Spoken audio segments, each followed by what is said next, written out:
We will eat roti and bullets. We will bring G. We will eat roti and bullets. We will bring G. We will eat bullets. We will bring G. It will not work. The hooliganism of Janata Party will not work. It will not work. Those who take the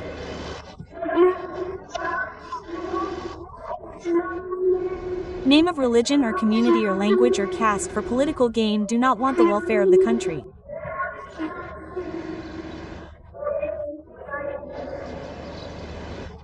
There are some people who think that only by sabotage can one move ahead. Because that maybe their name gets published in the newspaper. There is some pomp and show. But do we want pomp and show, or do we want to make our country strong? Do we want our name published in the newspaper, or do we want to make our country shine? You all have to choose this today. The 3rd of October 1977, there was a stampede in the CBI headquarters in Delhi. There was an atmosphere of tension in the center. Prime Minister Morarji Desai was present in a high-profile meeting, from where the phone is switched to the CBI director. The question is, what is the status? The director replies that we are ready, but the local police needs some more time. A voice comes from the other side that arrests should be made within the ambit of the law. Do not handcuff her at all and go in the evening after the court closes. But who was going to be arrested? Was there going to be a big storm in the corridors of power? Was India's most powerful leader going to be caught in the clutches of law now? There were many questions, but there was only one answer. Emergency, the dark shadow of which shook the foundations of democracy and kept every big leader in the central government in prison for several months. The accountability of that emergency was being sought directly from former Prime Minister Indira Gandhi. The same Indira Gandhi whose name alone made the big politicians of India tremble. Who had brought India's biggest enemy Pakistan to its knees not once but many times. Without whom the story of Indian politics is completely incomplete. Today the same Indira Gandhi was going to be arrested. But why? What accusation was leveled against her, and how did Indira Gandhi make her arrest the biggest political issue of the country and return to politics once again? And what did Mrs. Indira Gandhi say about the unity of India and its people in her speech on the 15th of August? We will know the untold and unheard stories related to Indira Gandhi in this episode of Stories, so stay tuned till the end of the video.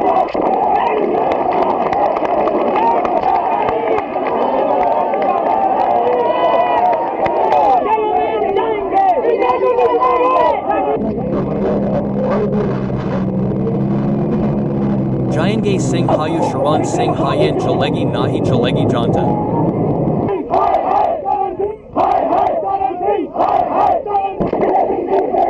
Party ki Gundagardi. Nahi chalegi goli kayenge ji. Ko layenge. Roti goli kayenge ji. Layenge.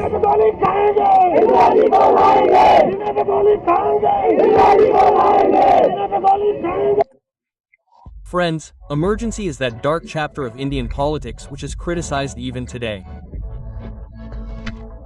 On the 25th of June 1975, when Prime Minister Indira Gandhi declared emergency in the country, the whole country was stunned. This was the period when the people had really lost their freedom.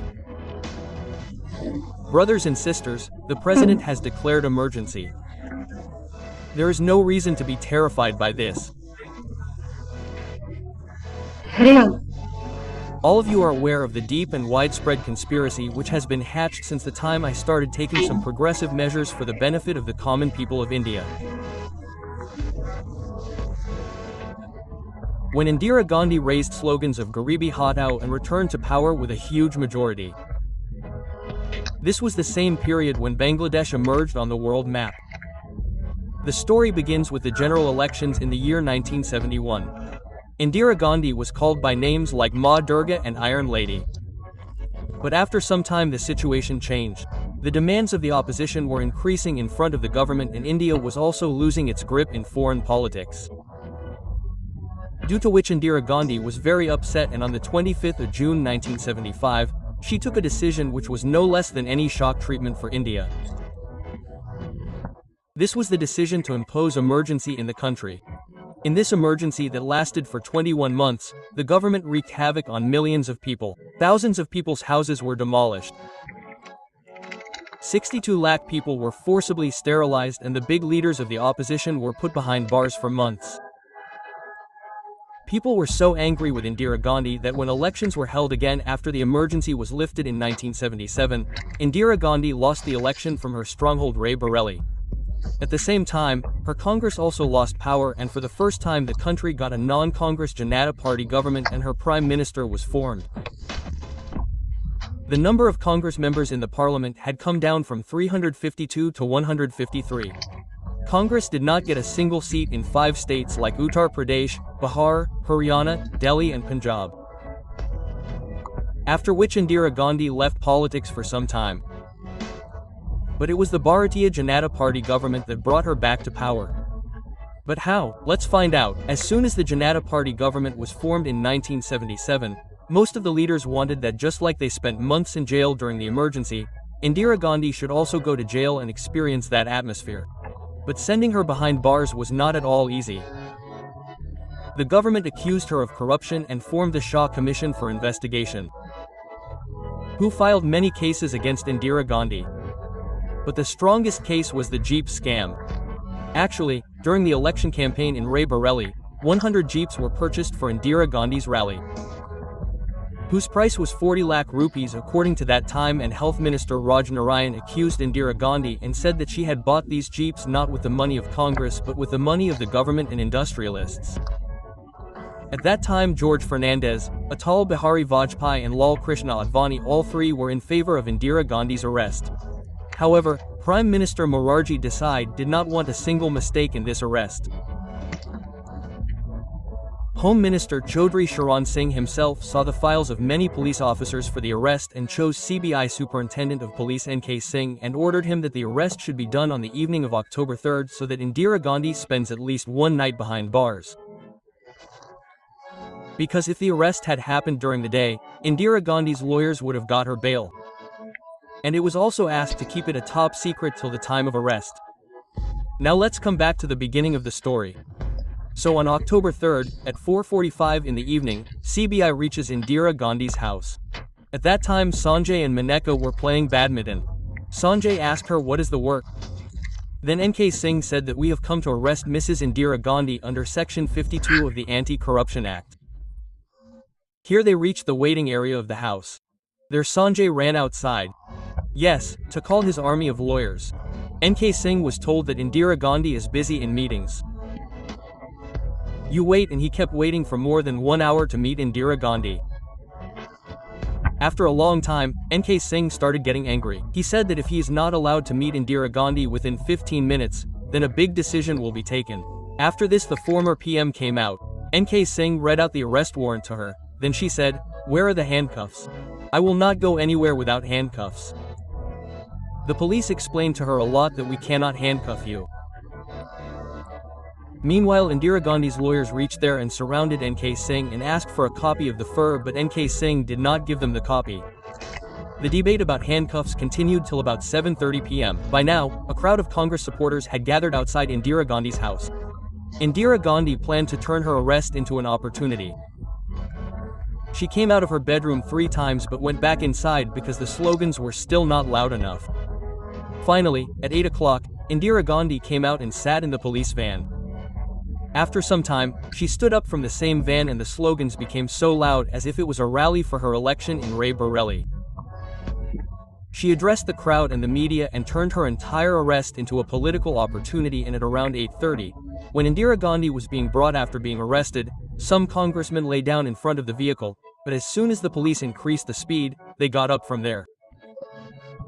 Now as soon as the police van left, Sanjay Gandhi's Matador Rajiv Gandhi car and a large convoy of Congress also started following them. She was being taken to the guest house in Faridabad. But then a surprising incident happened. Actually, as soon as the police van turned its vehicle towards Faridabad, There was a railway crossing on the way from where two trains were passing. Therefore, the police had to stop. Then Indira Gandhi suddenly got down from the vehicle and sat on a platform nearby. She was adamant that she will not go out of Delhi.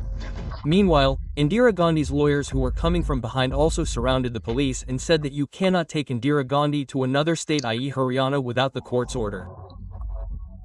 The CBI officials accepted this and turned the vehicle back and brought her to Delhi's Kingsway camp, where a crowd of hundreds of Congress supporters gathered, and here Indira Gandhi did not stay alone, but Nirmala Deshpande also came with her forcibly, saying that she will take care of her. It was not legally possible to keep a personal assistant at this time.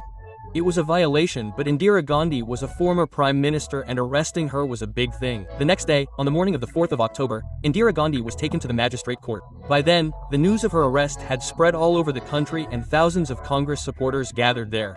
As soon as Indira Gandhi reached there, the crowd went out of control and the police had to use tear gas to control it. As soon as Indira Gandhi stepped into the court, her lawyers started presenting arguments and the magistrate in the court said that there was no evidence against her arrest, and in just 1.5 minutes, Indira Gandhi was acquitted.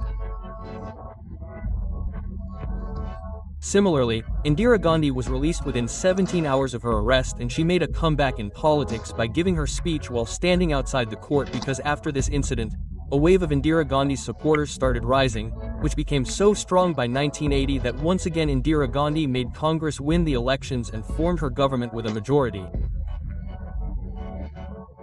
That is, it can be said that this move of the Janata Party backfired on them. Friends, when we are talking about Indira Gandhi, it is not possible for us not to remember her memorable speeches.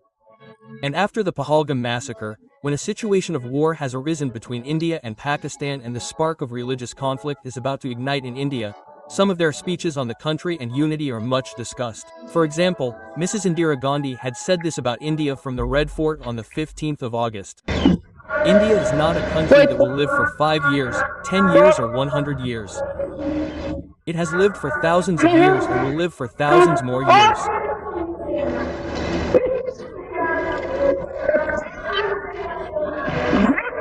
For this, if we have to make immediate sacrifices for the future, for that sacrifice, for that service, I call upon you and I have full faith that in this, whatever may be our ideology, political differences or other differences, we should unite and become soldiers of India.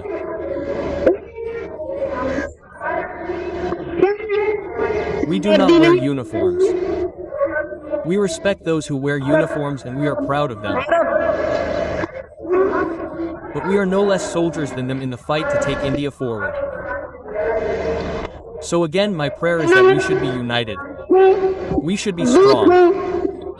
We should move forward with a lively heart and with a smile and happiness while enduring hardships. Let us make this beautiful country more beautiful. Hearing this, there was a thunder of applause everywhere. He said this about those who divide the country on the basis of religion.